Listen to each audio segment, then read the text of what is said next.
So NLP says there are 3 ways in which we communicate and receive communication. We call it GDD: generalization, distortion, and deletion. Deletion is what? So when we delete information which we don't need, and now they would imagine delete all the good memories of their life. What if they deleted every blessing they've had? What if they deleted every good thing that happened to them?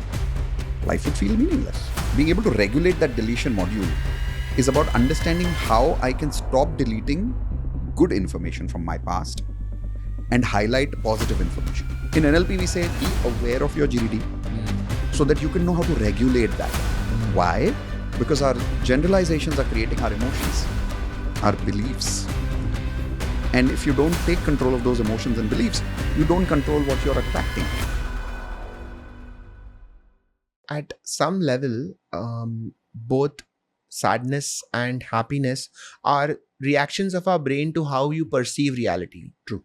People can be unhappy in the quote-unquote best of situations, and they could find happiness in the worst of situation of life. Can't get a better example than this. Absolutely, right? So if you are in a concentration camp and people are actually finding happiness there, there is a lot to be said about how our brain can reprogram reality to make it work for us. So NLP says there are 3 ways in which we communicate and receive communication. We call it GDD: generalization, distortion, and deletion. Okay. So which means, what is a generalization? A generalization is everything seems the same. So you'll see people who generalize a lot, they'll say, you never listen to me. GDD is how you perceive information. Experiences of life. How do you interpret experiences of life? Let's say a person who's talking to me and the person says, you know what? Things never come easy to me. I said, interesting, really? When was the last time you got something easily? Now guess where will they look? In their past. Obviously. Yeah. Now I want to make sure they look in their past. So I'm going to ask them a past related question. Right. So, okay, tell me when was the last thing you got easy? I don't know. So just look for it. It can be a small thing, doesn't have to be a big thing. So I don't know. I said, did you open your shoes easily today? Of course. So, okay, did you open the door easily? Oh, come on, that's too much. Did you drive easily? Did you walk easily? Did you breathe easily? Did you eat easily?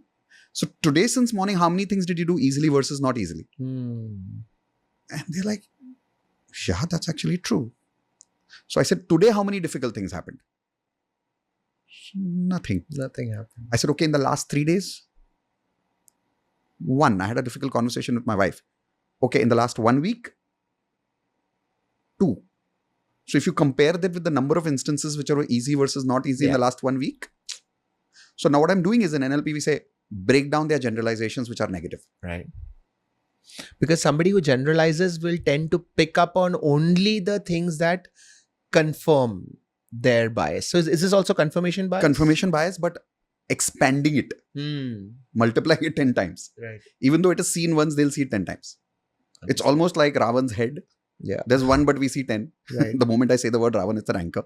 Similarly, a person who's a generalizer would, whether positive or negative, they'll generalize. Example, which I say is, my wife asks, am I looking beautiful? Say, yes, you always look beautiful. No matter what you wear, you always look beautiful. Some generalizations are useful. Exactly. So generalization is not necessarily a bad thing. But in NLP, we say, be aware of your GDD so that you can know how to regulate that. Why? Because our generalizations are creating our emotions, our beliefs. Yeah.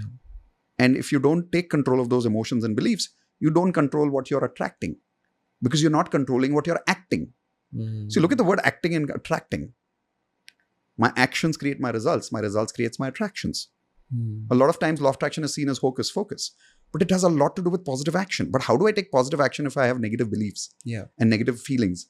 Right. But it is very difficult to say that to a person who's used to having negative generalizations. Okay. So help them regulate those generalizations. If they do, suddenly now they know, okay, here I can generalize, here I don't need to generalize. Similarly, distortion. A person can see, what is a distortion? Let me explain that first. Have you ever had a situation where somebody said something to you and you misunderstood that? Yes. And you felt bad? Yes. And later you realize you were wrong? Yes. Now that's a distortion. Yeah. And usually that distortion happens because you have some preconceived notion of what that person feels about you or... Fair. perception about that person, right? Yes. But if I'm not a distorter first, I'll generalize it more negative than distort more negative. Oh. Yes. Oh. So people who misunderstand a lot are distorters in the sequence first. What if I could teach them how to identify their distortions and reduce that? Suddenly, there could be less misunderstandings between a boss and a subordinate. Yeah. Suddenly, there could be less misunderstandings between A couple. husband and wife. Like for an example, one of the most common things between a husband and wife is the wife says something and he says, why are you saying that about me? And she's like, I didn't mean that. Yeah. And he's like, no, you meant it. She's like, no, but I didn't mean it. Now this guy is insisting. Yeah. You insulted me. You meant it. Yeah. But what if it's just a distortion Yeah. of our brain? Then that poor wife has nothing to do with it because she's just barely playing the role of a stimulus. But my program is to distort it negatively so I feel bad, feeling humiliated. Similarly, there is deletion. Deletion is what? So when we delete information which we don't need or we should.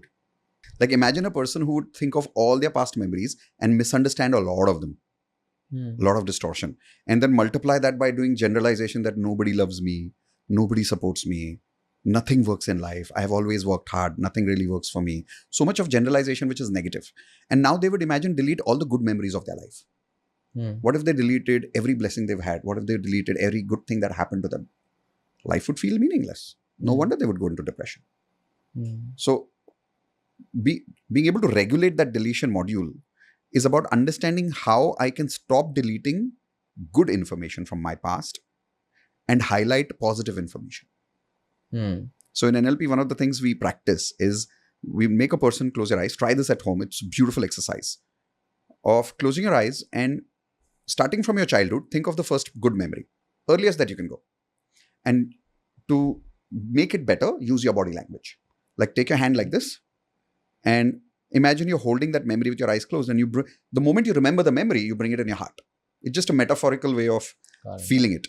And then you go a little above that age and you bring the second best memory, then the third best memory, then the fourth best memory, then the fifth best. So we actually do this with people with music. And interestingly, when I look at them when their eyes are closed, their eyes are going towards their past. So if they fake it, I would know it. And they kept feeling it. And in just about 3 minutes of this exercise, try it at home with some beautiful music, you'll have tears of gratitude. She was like, wow, my life is so amazing. So what did I do? All the stuff that you had deleted, I brought it back. So what if we could bring back a lot of beautiful memories and delete a lot of not so beautiful memories? Yeah. What would that do to me? And how useful could that be? Yeah. This is very interesting because when you are in a negative spiral, neuroscientifically what is happening is that you are under a sense of threat. Yes. You are convinced that something is wrong, something is going wrong with you. And whenever you are threatened, it is very difficult to spot good news. True. Because it is biologically more important to spot bad news. True. So you will only think of the negative things. You'll only spot the bad people. You'll only think of things that make you feel angry or threatened or sad. Also called as the amygdala hijack. The amygdala hijack. So Correct. That's pretty much what it is. So your amygdala is more sensitive to spotting threatening patterns. Correct. And in order to get out of it, I now realize that gratitude practices are great. Yep. Because you are, in a way, convincing your own negative patterns that things are not as bad as they think, True. as you think they are. True.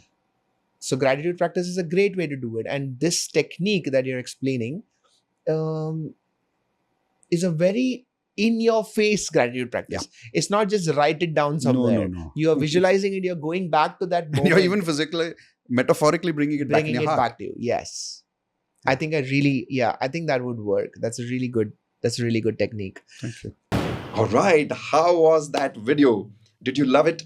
You saw how neurologists have an open mind. And because they have that mindset of a scientist, even when they are skeptical, they are healthy skeptical. What is healthy skepticism? They say कि चलो करके देखते हैं, पता करते हैं कि होता है कि नहीं होता है. They don't directly become skeptical saying कि नहीं होता है.